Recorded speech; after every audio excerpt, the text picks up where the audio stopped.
Hello friends, સ્વાગત છે તમારું નીતાબેન્સ કુકિંગમાં। આજે હું તમારી સાથે શેર કરવાની છું ઓરિયો ડેઝર્ટ, જે આપણે ઓરિયો બિસ્કિટમાંથી બનાવશું। અત્યારે વેકેશન ચાલે છે તો ઉનાળામાં ઘરે જ બનાવીને તમારા બાળકોને પ્લેટમાં ડેઝર્ટ આપો, બાળકો ખુશ થઈ જશે। અને વળી આ ડેઝર્ટ સાવ સસ્તામાં બની જાય છે, પણ તેનો ટેસ્ટ એટલે ટેસ્ટમાં બેસ્ટ જેવો છે। તો એકવાર આ ડેઝર્ટ જરૂરથી ટ્રાય કરજો। પરંતુ રેસીપી બનાવતા પહેલાં મારી તમને એક રિક્વેસ્ટ છે કે જો તમને રેસીપી ગમતી હોય તો વિડીયોને લાઇક અને શેર કરજો, અને આવી જ નવી નવી રેસીપીના નોટિફિકેશન મળતા રહે તે માટે મારી ચેનલને સબસ્ક્રાઈબ કરજો। તો ચાલો બનાવીએ। આજે આપણે ઓરિયો બિસ્કિટમાંથી ડેઝર્ટ બનાવવાના છે, તો એ કેવી રીતે બનાવવું છે તે આપણે જોઈએ। તો જો આ 3 બિસ્કિટના પેકેટ લીધા છે, એમાંથી આપણે બધા બિસ્કિટ કાઢી લઈએ।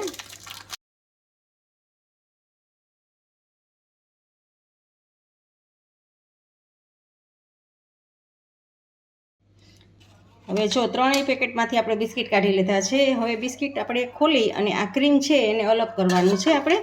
તો ક્રીમ અને બિસ્કિટ બંને અલગ કરી લેશું। તો આવી રીતે ચાકુ આમાં અડાડશું એટલે તરત જ ક્રીમ નીકળી જશે, જુઓ। તો આવી રીતે બધા જ બિસ્કિટમાંથી આમ આપણે કરી લેશું।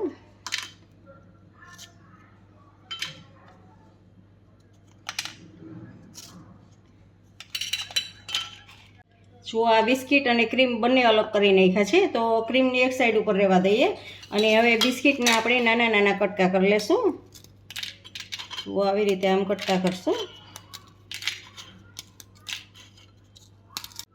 હવે આપણે આ બધા જ કટકા થઈ ગયા છે, તો એક મિક્સરનું પવાલું લેવાનું છે અને એમાં આપણે અડધા કટકા એડ કરશું આમાં, અને આને આપણે ક્રશ કરી લેશું। તો આપણે ક્રશ કરી લીધું છે અને જુઓ પાવડર બની ગયો છે। તો હવે આપણે આ બીજું છે એ પણ એવી રીતે આપણે અડધો ભાગ બાકી રાખેલો, તો એ પણ એવી રીતે આપણે ક્રશ કરી લેશું। આ આપણે બધા જ બિસ્કિટને ક્રશ કરી લીધા છે ને એકદમ સરસ પાવડર બની ગયો છે। હવે આપણે આમાં 1 ચમચી ભરીને ઘી એડ કરશું। તમારે જો બટર તમારી પાસે હોય તો બટર એડ કરવાનું છે, અને બટર ના હોય તો તમારે ઘી આવી રીતે એડ કરી અને સારી રીતે હલાવી લેવાનું છે। આ વાઇપ્સનું જે ક્રીમ હોય છે એ ક્રીમ આમાંથી મેં 1 કપ જેટલું ક્રીમ લીધેલું છે, અને હવે એમાં આપણે બ્લેન્ડર મારવાનું છે।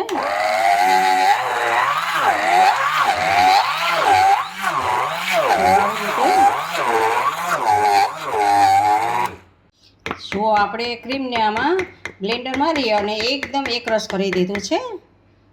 તો આવી રીતે તમારે બ્લેન્ડર મારી અને એકરસ કરી દેવાનું છે, ફીણી લેવાનું છે। હવે એક બિસ્કિટનું પેકેટ પાછું આપણે ખોલશું,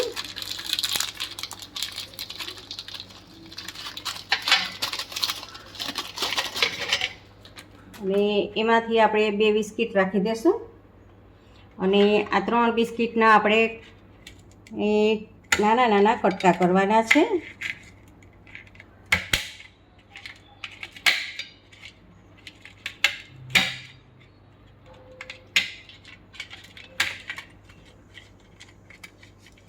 તો આ 3 બિસ્કિટના આપણે કટકા કરી લીધા છે। તો આપણે આ જે ક્રીમ છે એ ક્રીમમાં એડ કરવાના છે 3 બિસ્કિટને, અને સારી રીતે મિક્સ કરી દેવાનું છે। આવી રીતે આમ હલાવી લેવાનું છે। જુઓ મિક્સ થઈ ગયું છે। હવે આને સાઈડ ઉપર રહેવા દઈએ આપણે। હવે આપણે એક આ ડેરી મિલ્ક ચોકલેટ લેવાની છે, આથી આપણે ચોકલેટ કાઢી લેશું।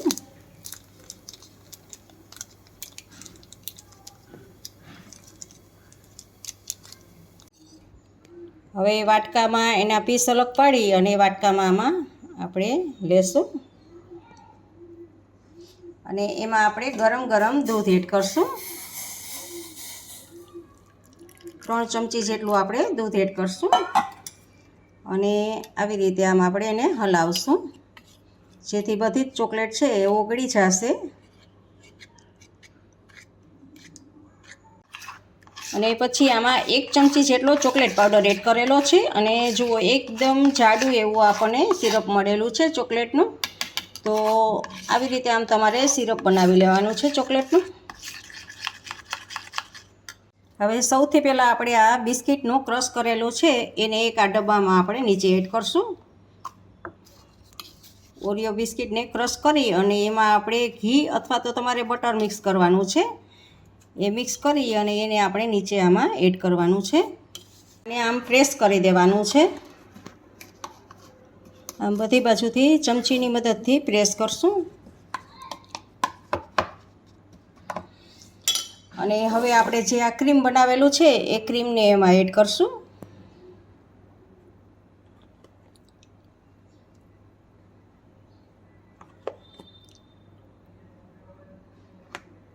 આવી રીતે બધી બાજુ એક સરખું ફેલાવી દેશું.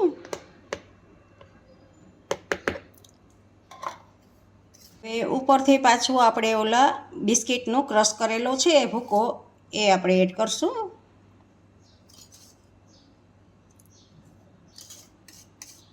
હવે આપણે થોડું થોડું ચમચીની મદદથી આમ પ્રેસ કરશું જેથી કરીને ક્રીમમાં સારી રીતે લાગી જાય.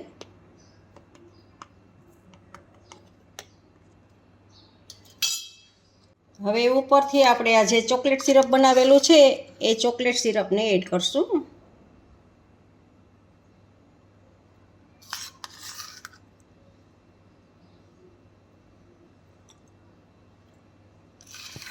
હવે ઉપરથી આપણે આ બિસ્કિટના આવી રીતે આમ ચોથો ભાગ કરેલો છે બિસ્કિટનો, એ તમારે તમારી રીતે ડિઝાઇન કરવાની છે. જેવી રીતે કરવી હોય એવી રીતે આમ આપણે કરશું.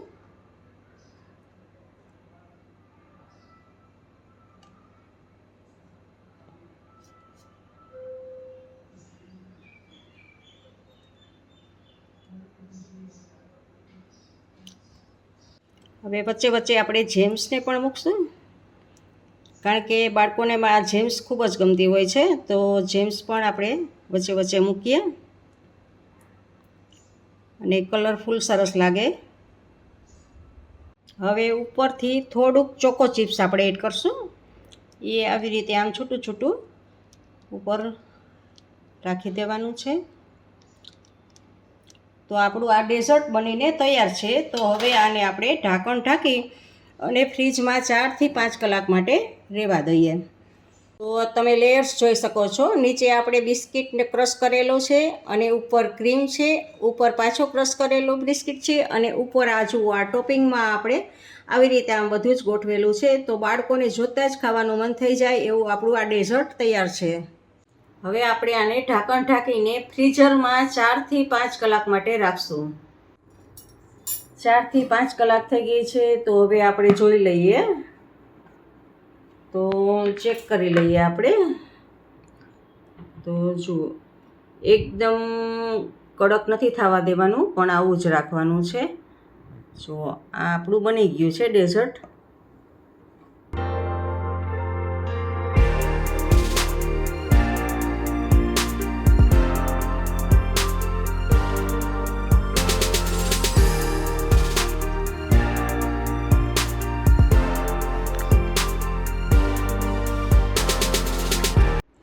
ફ્રેન્ડ્સ, તમને મારી ડેઝર્ટની રેસીપીનો વિડીયો કેવો લાગ્યો તે કમેન્ટ કરજો. જો ગમ્યો હોય તો લાઈક કરીને તમારા ફેમિલી મેમ્બર્સ અને ગ્રુપમાં શેર કરજો અને મારી ચેનલને સબસ્ક્રાઈબ કરવાનું ભૂલતા નહીં. આવજો, બાય. ફરી મળીએ એક નવી રેસીપી સાથે.